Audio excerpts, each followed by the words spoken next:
I wanted to talk to you about why I have gloves on at the beginning of service, because I never wear gloves. When Jared asked us to do this little different setup for today, I began thinking of, what do you say? How do you introduce a service? What do you say for the first, got 2 minutes left on this clock to try to fill, and God began to impress on me, and it's a familiar passage. You go look at 2 Samuel 6, 15 through 22, and also in 1 Chronicles, I think it's chapter 15, you begin to read the story of the ark. It was stopped at a person's house because the Levites weren't consecrated to bring it to Jerusalem. Period of, I think 3 months go by, and David says, we need to bring the ark to Jerusalem. So he consecrates the Levites. Get ready. You got to sacrifice. You got to be prepared to take this holy vessel into Jerusalem. And they do that, and they take 6 steps, and they sacrifice bulls and another animal. And then they get into Jerusalem. And as they're getting into Jerusalem, David says, I can't do this.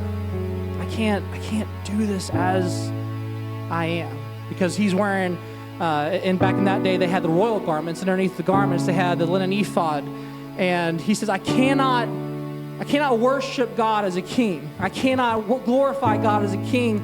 I need to worship him in humbleness. I need to worship him in humility. I need to worship him with no restrictions, no barriers between me and God. And so he, in essence, begins to take off his gloves or takes off his royal garments. And you see his wife, and we're not focusing on his wife today, but you see his wife. She's not there. She just looks down on him, and she's ashamed of it.